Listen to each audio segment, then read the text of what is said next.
Muy buenas noches, bienvenidos a otra edición más de Opinión Libre. El día de hoy, miércoles 10 de febrero, tenemos de invitado al profesor José Pedro Castillo Terrones. Él es candidato a la presidencia de la República del Perú por el partido Perú Libre. Y vamos a darle la bienvenida el día de hoy acá al estudio.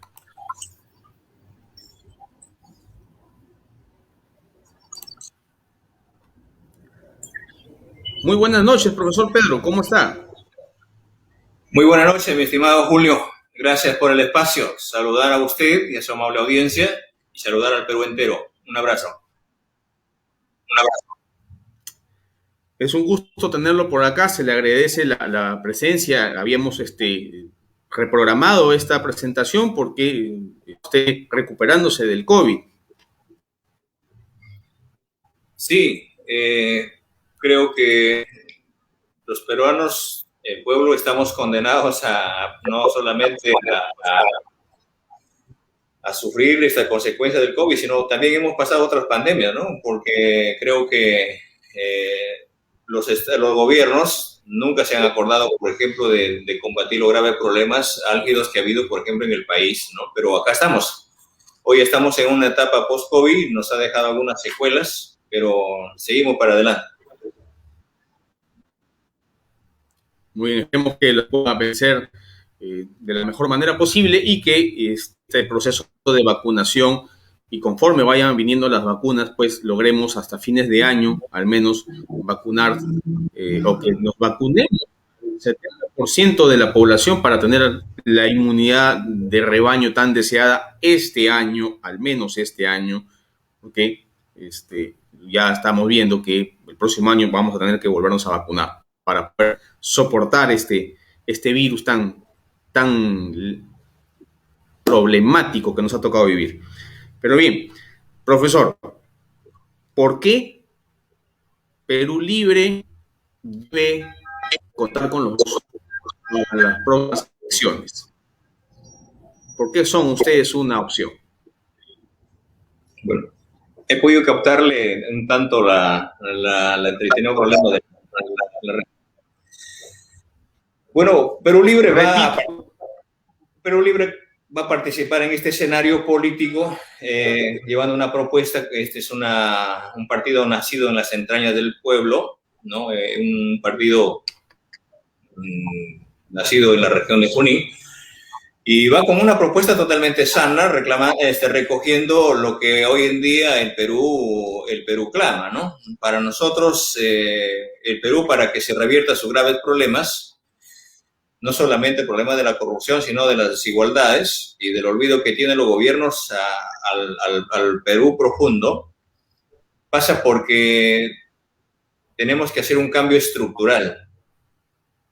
Esa es la columna vertebral de gestar una nueva constitución a través de una Asamblea Nacional Constituyente vía referéndum, ¿no? Ok, o sea, la propuesta de usted que la solución del país se da por cambiar la constitución.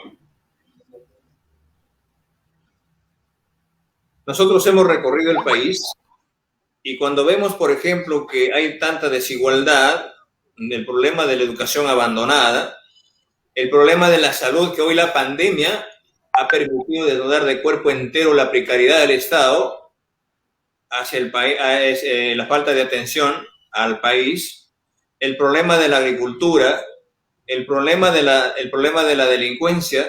Han pasado muchísimos gobiernos y no la pueden combatir. ¿Por qué?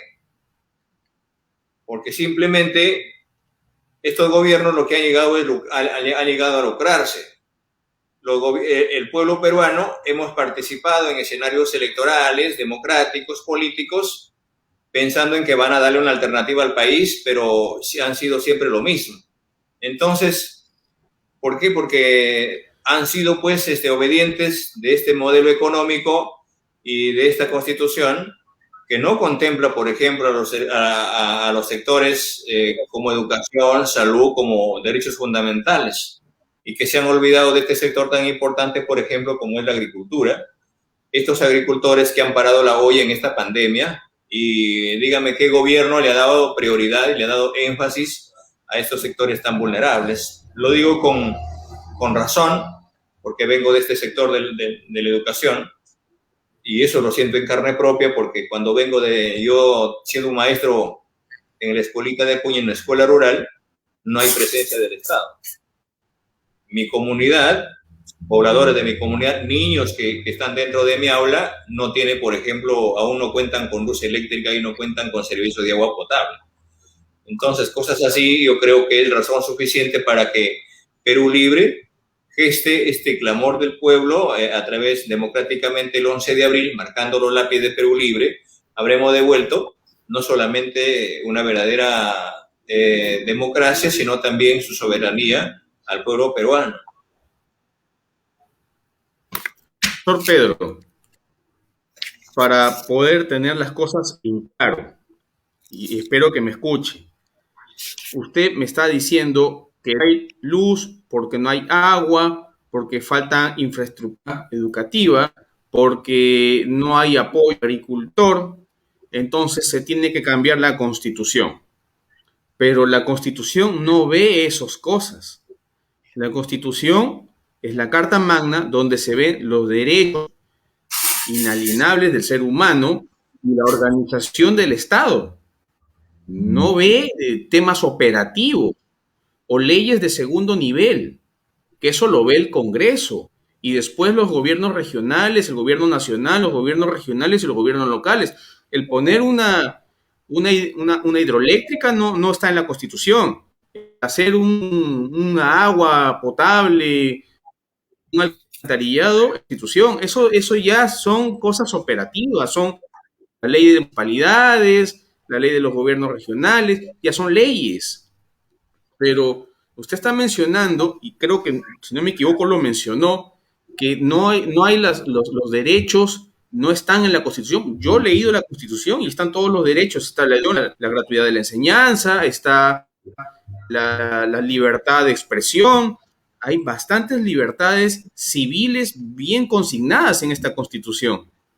Entonces, no logro entender, o sea, su planteamiento es que la Constitución debería también tener las leyes para hacer las obras públicas. Quiero que me aclare ese punto, porque la Constitución no sirve para... A ver, nosotros hemos visto la Constitución en tres partes fundamentales. Por ejemplo, primera parte donde donde indica los deberes y derechos de la ciudadanía. La segunda parte que habla de la parte económica. Y la tercera parte de la estructura del Estado.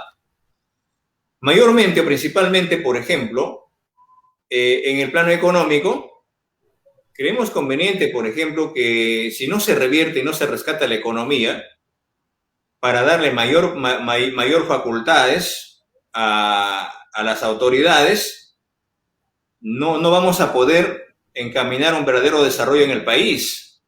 Si bien es cierto que falta en todo caso direccionar, está bien que no especifica cómo hacer una escuela, cómo combatir esto, los gobiernos regionales, locales, pero más allá de eso, lo primero que tiene que hacerse en una nueva constitución, que permita al gobierno, por ejemplo, dar prioridad a la empresa nacional, que los recursos del país tienen que ser para los peruanos y que no se lo dé a empresas que han venido a lucrar por décadas y llevarse la riqueza y no dar oportunidad. Usted ha leído la Constitución y me imagino que usted no habrá podido encontrar, por ejemplo, en qué parte de la Constitución contempla a la educación como derecho. Lo contempla como un servicio, como pagar el agua, como pagar la luz, como pagar un servicio de salud. Igual la salud. Entonces, por ahí tenemos que empezar a priorizar las cosas. Y en nuestro gobierno eso es lo que vamos a hacer, declarar en emergencia la salud, la agricultura y la educación. Entonces, nosotros estamos planteando, por ejemplo, convocar a un referéndum para que sea el pueblo el que tiene que manifestarse si es válida o no cambiar la Constitución. si el pueblo faculta al gobierno para cambiar la constitución, ¿quiénes la tienen que elaborar la próxima constitución? ¿Los mismos constitucionalistas, la clase política? No. Pues bien, que sean llamados. Me imagino que en un 40% o algo así. Pero los que tienen que sentarse, valga la redundancia, a formar parte de esta Asamblea Nacional Constituyente, la tienen que ser estos sectores que nunca han sido convocados. ¿Cómo es posible, mi estimado Julio, que en un país que se dice ser democrático, que tiene su economía y que no hay problemas en el Perú, salgan entonces a luchar, a buscar un derecho, los agricultores, los maestros, los médicos que hacen huelga en plena pandemia, ¿no? A luchar porque se le pague su ONP, a luchar porque se le devuelva su plata de la AFP, y la ignores. Y cuando te toman la calle, cuando no tienen por dónde más reclamar, ¿cómo responde el gobierno? ¿Acaso no te responde primero con rochabús, con bombas, con tantas cosas? Y al final tiene que esperar que la sangre del pueblo se derrame en la calle, esperar, por ejemplo, de que pase encarcelamientos, pase detenidos y recién te instalan una mesa de diálogo. Es decir, una mesa de diálogo ¿para qué? ¿En dónde está el gobierno? Entonces no conoce el país. En nuestro gobierno, mi estimado Julio, tiene que cesar los conflictos sociales porque estos gremios sindicales, populares, las organizaciones del país van a ser los primeros convocados en formar parte de la Asamblea Nacional Constituyente.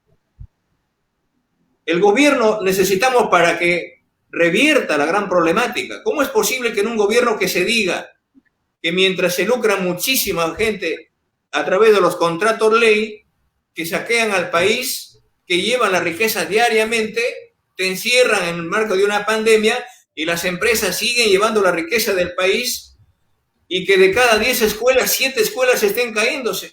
De cada 10 niños, 5 niños estén con anemia, que los niños que están con plomo en la sangre, que hayan más de 900,000 presos, que el gobierno les garantiza desayuno, almuerzo, cena, y no le puedes garantizar un desayuno, un almuerzo a los niños en la escuela. Madres que no tienen la oportunidad de salvar su vida porque no hay un hospital materno infantil en las regiones para priorizar su salud, ¿no?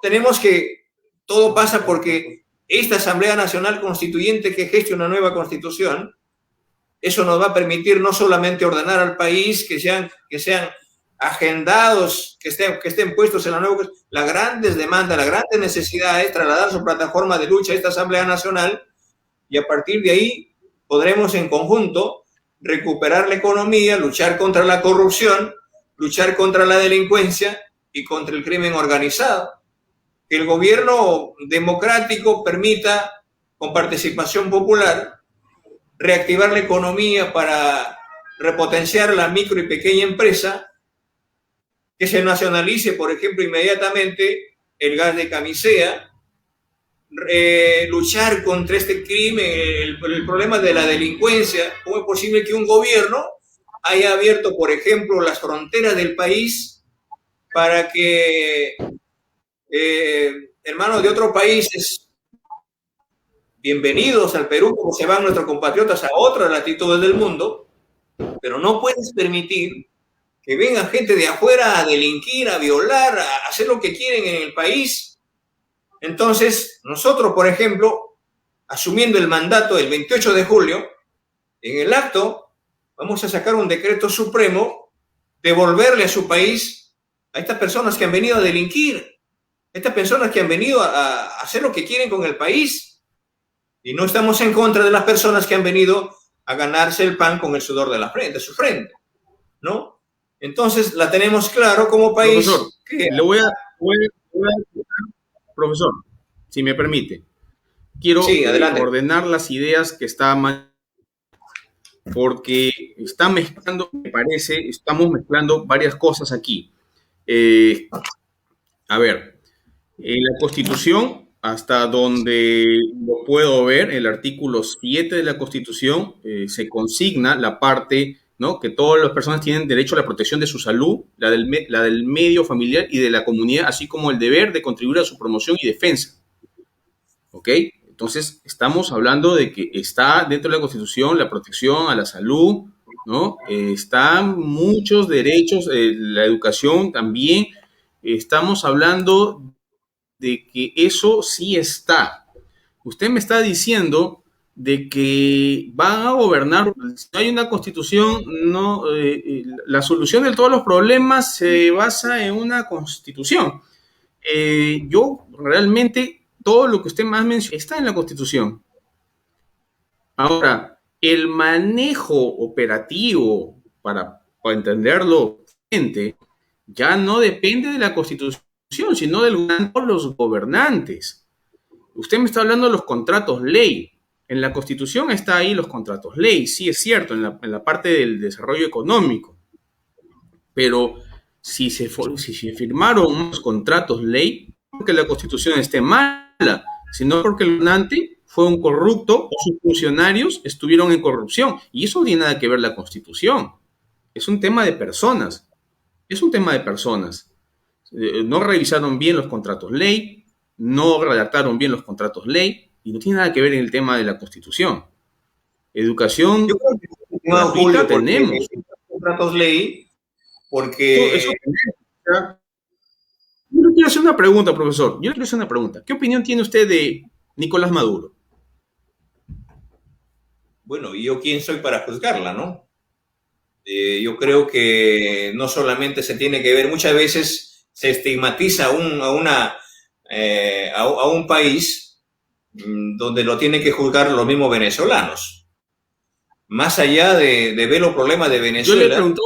creo que hay que priorizar los problemas nuestros. ¿Acaso no hay los problemas Correcto, que pero se yo le pregunto su opinión. Castillo, yo le he preguntado qué opina el señor, vamos a ponerlo así, el señor Pedro Castillo Terrones, correcto, candidato, ¿qué opinión le merece el presidente Nicolás Venezuela? En esos términos, de su opinión. Bueno, yo creo que, bueno, no es que crea, es un actual presidente de Venezuela que ha llegado a ser gobierno con el mandato de su pueblo. Ahora, que haya tenido errores, eso ya no depende, en todo caso, solamente de su gobierno personal, depende de un país en su conjunto, ¿no? Ya, vamos por partes, profesor. Venezuela estatizó. Y yo le estoy escuchando decir que usted va a estatizar. Usted mencionar hace un momento. Usted va a estatizar, usted va a llegar y van a estatizar. Así es. Venezuela estatizó. Venezuela cambió la constitución porque pensaban lo mismo, ¿no? De que la constitución no funcionaba mal y tenían que cambiar la constitución durante el periodo de Chávez. Pero Chávez fue bastante cauto en el manejo económico. Bastante cauto, pero aún así, usted va a hacer lo mismo. Para nosotros no es un modelo, ni en el plano económico, ni en el plano político, el caso de Venezuela. ¿Por qué no, por ejemplo, tomar como referencia una parte pregunta, el caso de o sea, creo que el caso de nacionalizar los recursos tiene que nacionalizarse porque se necesita un Estado que escuche a su pueblo, que agenda sus problemas y que los recursos tienen que ser para los peruanos. Entonces vamos a seguir pagando 40, 45, 50 soles un balón de gas y que se siga lucrando con estos negocios y que están contemplados en esta Constitución. O sea, no hay que tocarlos los contratos ley, estos hay que tratarlos con guantes de seda. Yo creo que no, estimado Julio. Yo creo que es necesario de poner las reglas claras y decir, ¿sabe qué? Estos contratos ley no van en el... Profesor, el contrato ley está en la norma, pero quien redacta el contrato ley no es la Constitución, son las personas. Por eso, Repito entonces, la pregunta. las personas se han Pregunta, equivocado en el hacer contrato ley contratos no es ley. que sea malo, Está bien. porque corrupción Convocaremos puede haber entonces. en todo lado, corrupción puede haber, profesor, si me permite, puede haber corrupción en la derecha, en la ultraderecha, en el centro, en la izquierda, en todos lados puede haber corrupción, porque la corrupción es inherente al ser humano. Y es Eso está inherente a estudiado su hasta en juego. sociología. Por eso es que tenemos los mecanismos de control, porque cualquier ser humano puede entrar en corrupción. Digámoslo en términos sencillos, cualquiera puede pecar, y bien lo dice el dicho antiguo, en arca abierta hasta el justo peca. No es que no sea así, pero el contrato ley no depende de una, depende de las personas que lo elaboran. Y la nueva Entonces, constitución, entonces, ¿quiénes lo van a hacer? Las personas, pues, pero las personas que aman a su patria, las personas que le digan a la empresa, ¿sabes qué? Basta de saquear a mi país, no te puede llevar toda la riqueza, no puedes concesionar más del 70% del suelo peruano. Y lo que tenemos que hacer justamente por eso, usted pregunte, haga usted una encuesta, bajemos al pueblo y digamos, ¿sabe qué? ¿Qué es lo que urge ahora en este país? El clamor del pueblo es cambiar justamente esta constitución y de preferencia el modelo económico. Y justamente estos contratos ley que ha permitido de que ni siquiera los gobiernos, ni siquiera el Congreso de la República, ni siquiera el Tribunal Constitucional le pueden echar mano a estas cosas. ¿Y eso pasa por cómo? Pasa porque...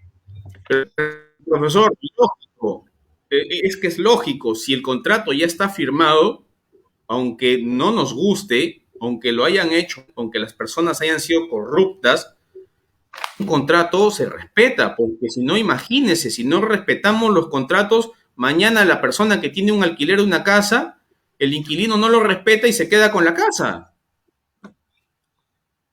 Entonces se pierde toda garantía. No, ¿O no a lo cree ver, usted? nos estamos refiriendo a los contratos ley que le han dado carta abierta, le han dado todo el albedrío a estas empresas transnacionales. Pero el contrato, ¿quién lo hace?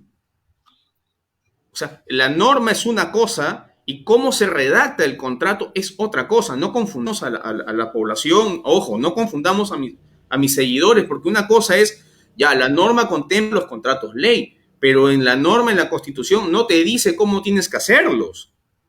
Te dice que tienes que respetarlos, pero quienes hacen los contratos ley están en el ministerio. Son profesionales que son dentro de un gobierno. Que puede haber corrupción en esas personas, yo no le quito la razón. Si usted me dice, no, pero esas personas han sido corruptas, yo le daría la razón. Pero eso no está en la Constitución de cómo se hace la ley. Eso no está en la Constitución. En la Constitución está en que el contrato ley se respeta, pero quienes redactan el ley son autoridades. Y si usted me está diciendo que se dilapidó los recursos, le puedo ver, pero eso dependió de que hubo un mal funcionario o un mal presidente. No tiene nada que ver con la Constitución. Pero quisiera A ver, quedar ahí porque realmente han habido diferentes movilizaciones del país pidiendo, por ejemplo, de que de dónde apareció, por ejemplo, de que de una extracción minera, de la explotación minera que se da o de otros contratos que tiene el Estado con estas empresas transnacionales. ¿Por qué se lleva más del 70%, por ejemplo, de lo que corresponde? ¿Y por qué no recuperar la economía? ¿En dónde está eso? Han pasado gobierno tras gobierno. O sea, nosotros sabemos muy bien que lo han hecho las personas, pero personas que no han priorizado primero al país, personas que han priorizado primero su bolsillo, personas que están, es un grupo de personas, un puñado de personas que no miran, te miran por debajo del hombro a los grandes problemas que están. Mire Lima cómo está.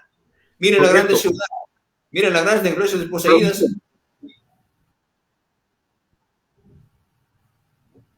Ya, está bien. Aquí viene la pregunta. Aquí viene la pregunta. Correcto. Usted mismo está dando la respuesta a la pregunta, pero aquí viene la pregunta.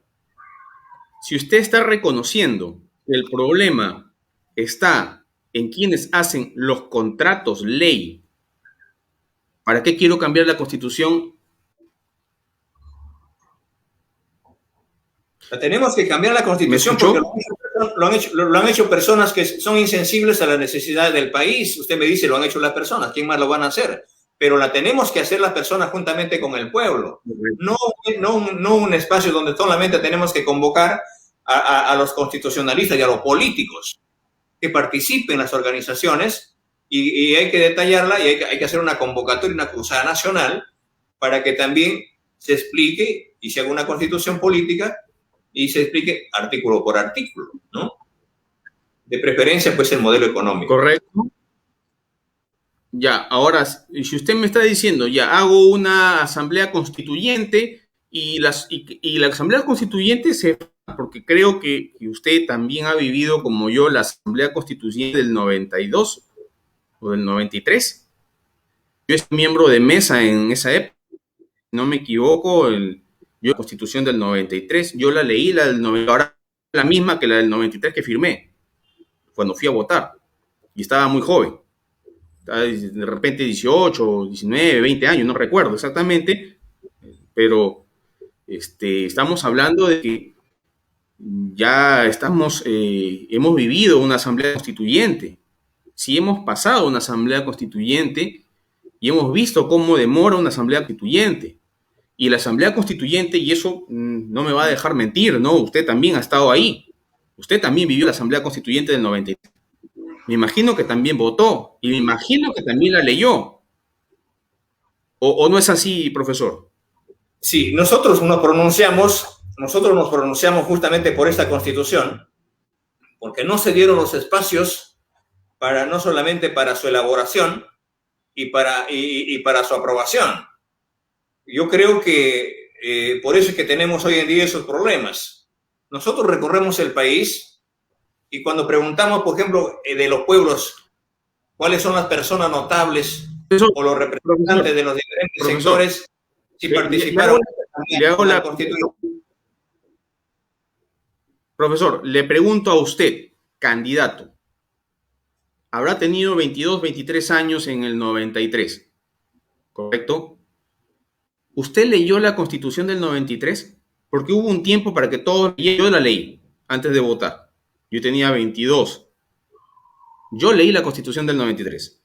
Me tomé la molestia porque recuerde usted, y creo que también usted ha vivido en esas épocas, en el colegio nos enseñaban la Constitución. Yo he leído la Constitución del 79 en la escuela, en secundaria. Usted recordará, ¿no? Nos enseñaban la Constitución en el colegio. Sí. ¿No? Sí se acuerdan, ¿no? Sí. Ajá. Entonces, ¿usted leyó la Constitución del 93 a sus 22 años? No solamente hemos leído, hemos analizado. En aquellos tiempos estábamos estudiando el pedagógico. Abríamos mesas de debate y hemos sido las personas en aquellos tiempos, no solamente como estudiantes, sino como organizaciones que pertenecemos, por ejemplo, a la organización de las rondas campesinas, y hemos sido estos movimientos que hemos estado en contra, y desde ese momento hemos cuestionado justamente por esta parte. O sea, eso no es momento porque venimos de candidatos. No es de hoy, no es de este momento. Profesor, a la pregunta, cortitas, pero son cortas. ¿Sí lo leyó? ¿Votó a favor o votó en contra? Votamos en contra. Hemos impulsado que esta Constitución no va desde hace tiempo.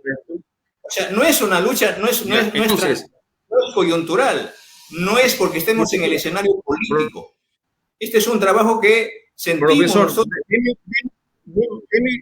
deme un minuto, solamente son respuestas cortas. Si usted la leyó, la Constitución del 93, y se manifestó en contra, porque obviamente era su criterio, su opinión, y estamos en una democracia, usted fue y votó en contra. Entonces, ¿fue un acto democrático o no fue un acto democrático? Bueno, yo creo que Porque yo voté a debería, favor. nosotros votamos en contra, claro, en un acto democrático porque ya Votó. estaba organizado, entonces, pero votamos en contra porque Fue un primero acto que no se democrático. con el pueblo y votamos en contra porque no se socializó, debería aperturarse mayor espacio, no solamente para su lectura, sino para su propia constitución, ¿no?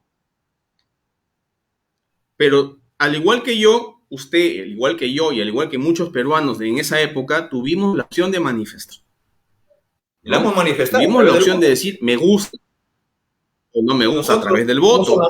Y en no una solamente hemos votado en democracia, contra, nosotros no solamente hemos votado en contra, nos hemos manifestado y siempre nos hemos manifestado y nos seguiremos perfecto, perfecto, porque vivimos en una democracia. Y eso es lo bueno de la democracia. Y es más, acá tengo a unos señores que me están dando de alma, me están diciendo periodista mermelero.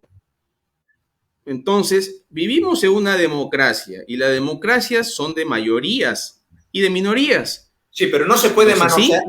Es no se correcto. puede manosear en una, y para mí es una falsa democracia. ¿Por qué?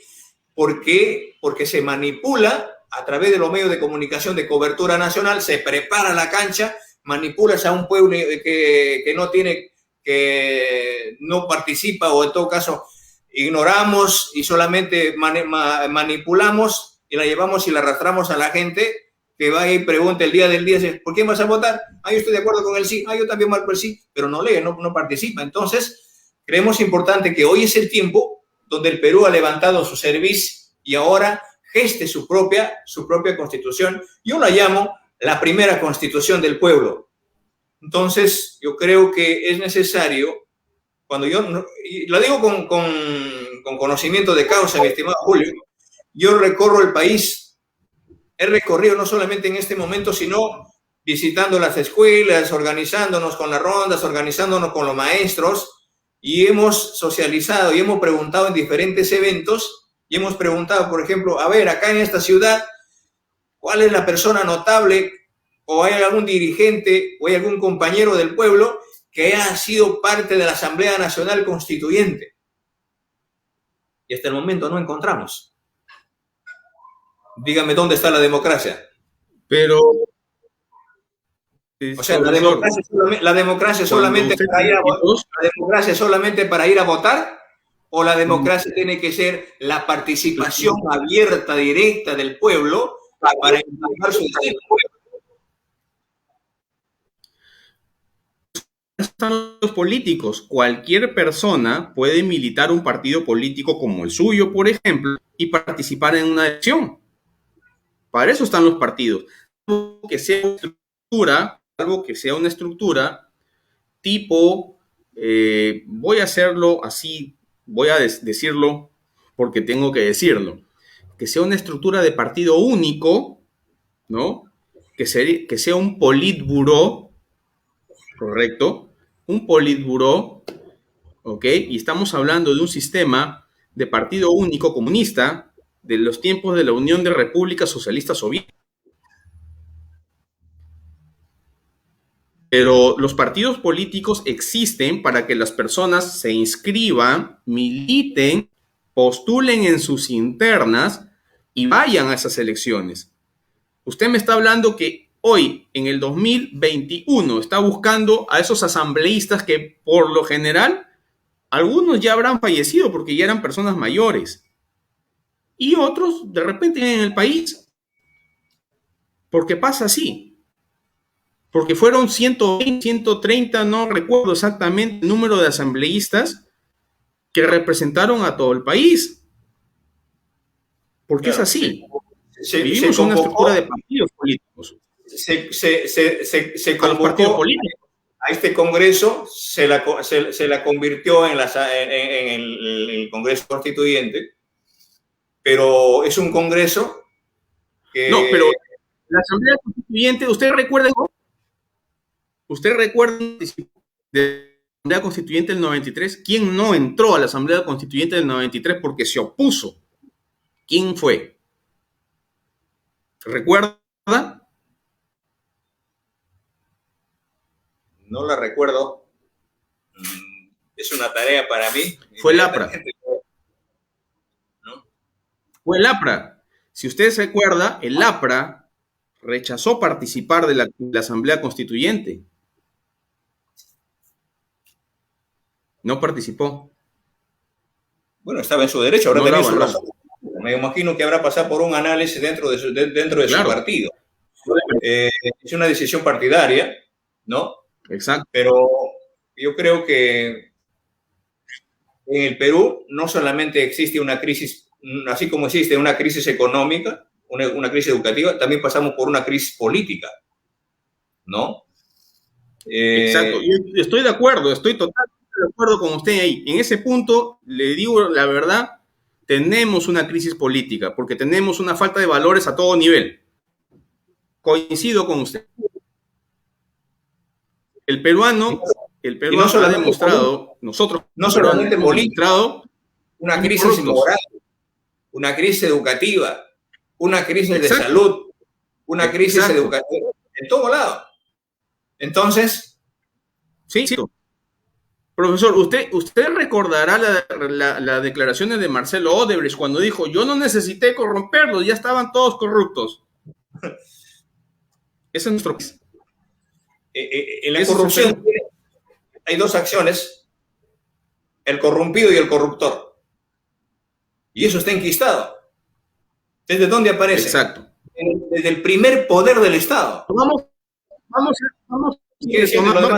porque ya nos hemos salido sagrados. Yo creo que me gustaría abrir ya más nos salimos espacio. 360 grados de las preguntas. Hay otros temas más emergentes, ¿no? Sí, ya estamos debatiendo temas políticos, pero ya lo vamos a dejar ahí, profesor Pedro, porque es muy amplio esto. Es muy amplio. Voy a hacerle unas preguntas específicas. Nos hemos emocionado mucho realmente, pero voy a hacer unas preguntas específicas de su plan de gobierno. Estuve leyéndolo así someramente. ¿Y cómo piensan ustedes promover la agricultura sostenible y su política como seguridad nacional? ¿Me puede decir cómo piensan hacer eso? ¿Se refiere a la seguridad ciudadana?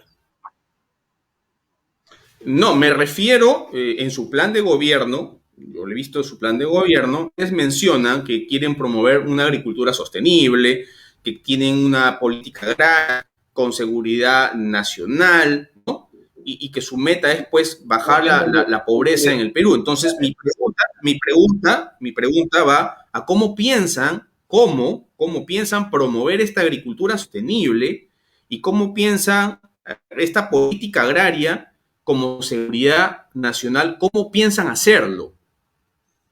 Bueno, recuperada la economía, concentrar la economía del Estado, no solamente la corrupción, la renegociación de los contratos, creemos importante darle un presupuesto no menor del 10% al sector agrícola, porque creemos importante de que llamar a los profesionales en este sector, una de ellas, por ejemplo, construir las grandes represas para no solamente formar o en todo caso abrir los espacios de empleo, sino para hacer productivos a estas áreas inmensas que existen en la costa, ¿no?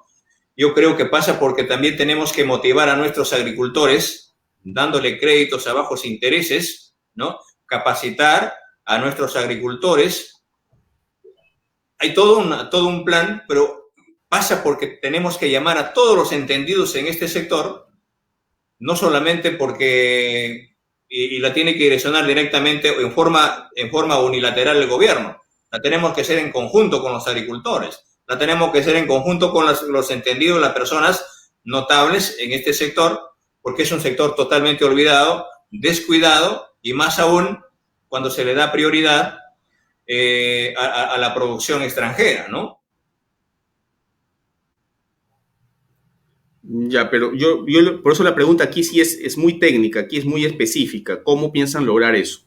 ¿No? Ahora, no tengo la idea clara de lo que usted me está explicando, por eso quisiera tal vez que sintetice cómo lograr esta situación de esta promoción de la agricultura sostenible. Me queda claro, vamos a distribuir mayor presupuesto, presupuesto para el sector agricultura. Eso me queda claro. Con eso estoy viendo el tema de cómo dotar al ministerio y me imagino también a los gobiernos regionales, que son parte de esta delegación de funciones, de poder lograr pues tener promoción. Me imagino que viene por ahí. Ahora, ¿piensan lograr ustedes reducir este índice? Tenemos al 2019 20.5% de pobreza a nivel nacional, ¿correcto? ¿Cómo piensan ustedes bajar este índice de pobreza que está al 2019 en 20.5, pero la pandemia definitivamente se ha tenido que disparar? ¿Cómo piensan manejar esa situación? Bueno, no creo que solamente el índice, no solamente este índice de pobreza. Hoy en el Perú, con esta pandemia, un buen sector de compatriotas ya han pasado más allá de la pobreza. Están en extrema pobreza. Lo que se tiene que hacer es llamar a hacer una cruzada nacional, comprometer a las autoridades locales, provinciales, regionales, llamar a la empresa nacional, a la empresa privada nacional, y hacer una cruzada con la finalidad no solamente de garantizar su alimentación a las familias, no solamente de garantizar una vivienda a las familias, sino que tenemos que garantizar este derecho a la salud, generalizando, por ejemplo, la salud primaria. Entonces, ¿cómo podemos permitir entrar al bicentenario, tener millones de compatriotas en el umbral de la pobreza y la extrema pobreza, y hay una gran clase, hay un puñado de personas que se han hecho dueños de la riqueza, que se han hecho dueños de de toda la riqueza que tiene el país? ¿Y dónde está el Estado? ¿Dónde están los gobiernos? Profesor, le hago un corte, porque no me está respondiendo esta pregunta muy específica, porque ya estamos de nuevo en la entrevista. Así, brevemente, muy brevemente, ¿cómo piensa bajar? Está bien, de extrema pobreza monetaria en 2.9% al 2019, y el de pobreza está en 20.5% de acuerdo a los datos del INEI. Pero esto ha aumentado este año 2020, perdón, el año pasado 2020 y el 2021, esto se ha incrementado. ¿Cómo piensa usted en su plan de gobierno, con su estructura de gobierno, cómo piensa usted bajar el índice de pobreza y extrema pobreza? Muy sucinto, porque usted acaba de tocar el tema de salud y aquí en salud voy a hacerle otra pregunta, pero sucintamente, ¿cómo piensa bajar este porcentaje de pobreza? ¿Con qué acciones? Al menos 4 acciones, o menos 2 acciones de su plan de gobierno, 2 acciones o ideas fuertes, por lo cual bajarían ese porcentaje de pobreza y pobreza extrema. Bueno, yo creo que lo primero que tenemos que hacer, generando puestos de trabajo, empezando a industrializar el país, luchar porque se supone que una familia pobre no te tiene derecho a ninguno de los derechos primero de su alimentación. El problema de la educación, el problema de la salud totalmente vulnerables, se está hablando de un pobre. Lo primero que tiene que hacer asumir el Estado es declarar en emergencia justamente a estos sectores. Llamar a todos los economos del país para que formemos un equipo y al final para estructurar las líneas correctas en el marco económico para que la economía llegue a la clase más vulnerable y no formar y no malgastar el dinero, no destinar dinero para este espacio burocrático que no llegan a las familias. Como ha hecho, por ejemplo, este gobierno, que se dice, no, pues te voy a encerrar, pero también te voy a dar tu bono. Y a la clase, y no llega. Pero sí llega a la gente que sí está encargada, por ejemplo, de esto.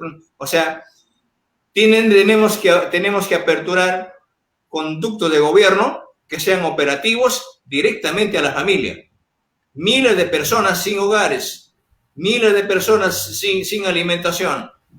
Y eso pasa porque tenemos que hacer encaminar estrictamente a estos comandos, así como para la pandemia, en los comandos de una lucha contra la pobreza, juntamente con los alcaldes, con los gobernadores. Y eso pasa porque somos un país donde no hemos declarado en emergencia la educación. Creo que no, yo tengo entendido, mi estimado Julio. Permítame, para terminar. Le voy a cortar porque... Un segundo, mi estimado Julio. Me permite. Yo creo que todos estos problemas... Un segundito, por favor. Yo creo que todos estos problemas que tiene el Perú, todos los problemas que tiene el Perú, los que ha tenido, y es que la va a tener si logran con la continuidad de algún gobierno corrupto, si no se cambia y no se prioriza la educación, vamos a seguir en igual o peores condiciones.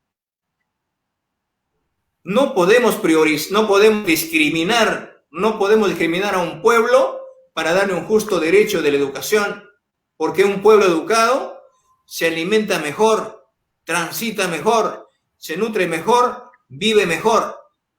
No puede haber desigualdades cuando dice que un gobierno, un Estado, primero su bolsillo, primero son sus queques, primero es su empresa, primero es para él, primero es para sus ministros, primero a la gran oligarquía.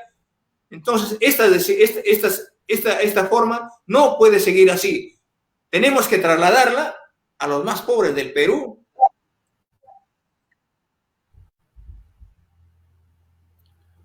Correcto, profesor, pero ya se saltó un poquito, ya se fue por tema educativo, que tiene razón, la educación es pilar para el desarrollo de los países, pero en su respuesta a la pregunta de cómo es el de extrema pobreza, que básicamente es para ello, ahí estamos, básicamente estamos quitando las brechas, ¿no?, de desigualdades, ¿no? Usted me está diciendo que uno es la industrialización del Perú. Le tomo la industrialización del Perú.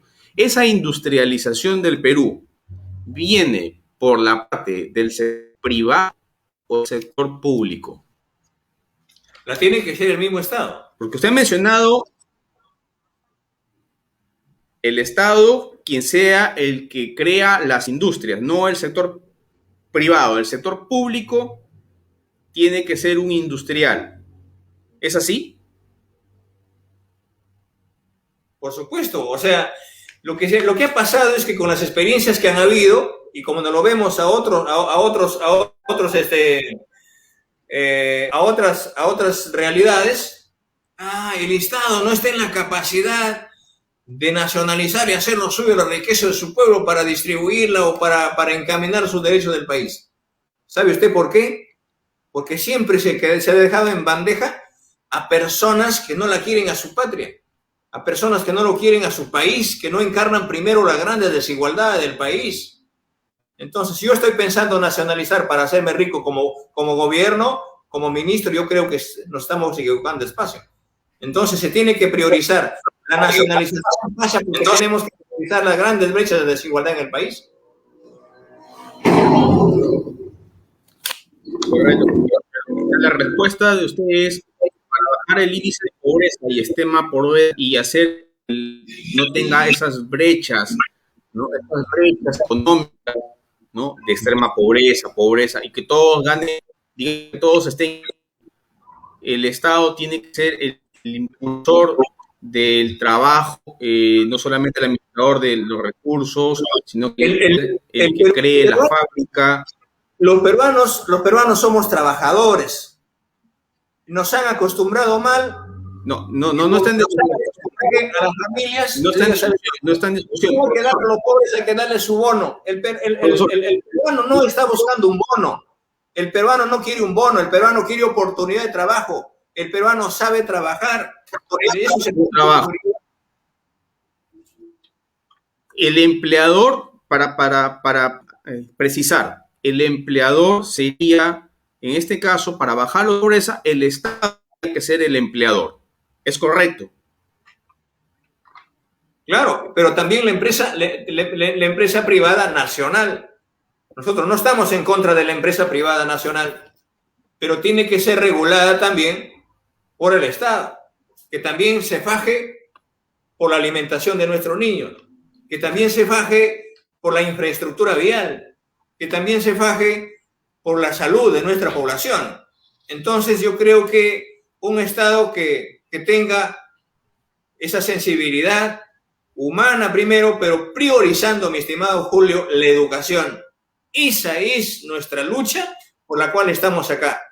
Y eso no solamente es una promesa, sino esa es nuestra, aparte de un plan de gobierno, es la preocupación y a la cual nos entregaremos con todo nuestro espíritu a luchar por esta gran desigualdad, porque yo siento en carne propia. Yo siento en carne propia esta desigualdad en el marco educativo, ¿no? Creo que hay tantos puntos por debatir, hay tantos puntos por consensuar. Ojalá que la pandemia no sea, en todo caso, una oportunidad para que el gobierno nos siga encerrando, lejos de despecharla, lejos de despechar esta pandemia, este problema, y tengamos la oportunidad de estar en su propio estudio para que nos dé también la oportunidad a nuestro equipo económico, a nuestro equipo de salud, a nuestro equipo de educación, que sean ellos las que tienen toda la facultad para explicar con cifras, para explicar en términos estadísticos el plan de Perú Libre, para que hagamos realidad lo que hoy estamos planteándole al país. Correcto, profesor. Le he dicho más bien, menos mal que vivimos en una democracia. Tengo un montón de comentarios que un poco entrevista, pero obviamente así son la democracia. La democracia es poderse expresar con altura, ¿no? Intercambiar las ideas, y no siempre uno va a estar de acuerdo o no con otra persona. Vivimos en un país democrático y esperemos seguir siéndolo siempre. Profesor Pedro Castillo, le agradezco su participación a usted. Yo convoco al país, mi estimado Julio, yo convoco al país en este estado que se dice democrático, para que en la práctica sentemos una posición clara como pueblo y demostremos al país que sí, verdaderamente hay una democracia. La democracia no es solamente participación. La democracia es cuando usted y yo compartimos la misma escuela en iguales condiciones. La democracia es no ponerte un ministro improvisado que viene de una escuela privada, que no conoce, se lleva 429,000 soles al año, y las escuelas cayéndose y los niños allá cuando se van a dormir con un tamal calentado. La democracia tiene que expresarse realmente, y que el ciudadano sienta la democracia no en el papel, no en la calle, sino que sea expresión de su propia vida, la expresión de su trajinar diario, de lo que sentimos, y la cual creemos que a través de Perú Libre tenemos toda la capacidad. Yo jamás voy a ningunear a nadie, porque me enseñaron a la escuela, primero, así como mis padres que me han enseñado y me han criado con las uñas cortadas, igual tenemos toda la autoridad moral para decirle al país que, así como luchador social, como rondero y como maestro, le demos muestras al país de sacar adelante esta patria que por todo lado está chorreando no solamente los actos de corrupción, no solamente los problemas sociales, los problemas vulnerables. A mí me da muchísima pena que nuestras hijas, nuestras alumnas abandonen su tierra, abandonen su pueblo y van a las grandes ciudades del país, saliendo a las 12, 11 de la noche, a la 1 de la mañana, y vayan a prostituirse. Nos preocupa el país que jóvenes robustos que han tenido la gran oportunidad de educarse, y vamos a abrir las escuelas, las universidades del país para que nuestros hijos tengan el ingreso libre a la universidad, pero nuestros hijos, nuestros jóvenes el día de hoy, jóvenes robustos, con fuerza, hoy estén vendiendo discos piratas en las grandes ciudades. Nuestros hijos, los hijos de nuestro campesino del pueblo, cojan una botella de agua y crucen los desiertos y vayan a buscar una oportunidad fuera del país y están como ilegales. ¿Por qué? Porque no hay una patria que los cobije. Eso la tenemos que cambiar. Yo no apareceré en las encuestas de la CONFIEP, no apareceré en las encuestas de los millonarios que lo publican en los medios de comunicación de cobertura nacional. ¿Por qué? Porque yo siento en carne propia y veo que estos señores que están adelante no las encuentro en el pueblo, no sé en dónde estarán haciendo sus encuestas, a dónde llega. Yo pido acá que las encuestadoras lo hagan empezando por el pueblo. No sé en qué país están haciendo su campaña los demás. Entonces, por eso es que queremos cambiarla. Y el cambio estructural y la raíz de nuestra lucha y de esta contienda es cambiar esta Constitución a través de una Asamblea Nacional Constituyente con participación popular. Una Constitución que tenga color, olor y sabor a pueblo. Profesor, tengo que terminar la entrevista porque si paso de 1 hora no lo puedo pasar en Instagram. Instagram pasas 1 hora, 1 segundo, ya no puede publicarse. Le agradezco Julio, su participación. Muchas gracias y esperamos de que con su voto no solamente hayamos recuperado la democracia del país, sino encaminar un verdadero desarrollo para el país. Un abrazo, mi estimado Julio, y un abrazo para todos los compatriotas y a los hermanos y especialmente a los ronderos y maestros del Perú. Muchas gracias. Gracias a usted. Bien, amigos, esa ha sido la entrevista al profesor Pedro Castillo, candidato a la presidencia de la República por el Partido Perú Libre. Ya lo saben, comenten y compartan este video y síganos en nuestras redes en Instagram, YouTube, también los podcasts en Radio Public, Overcast, Spotify y Anchor. De mi parte, hasta el día viernes. Muchas gracias.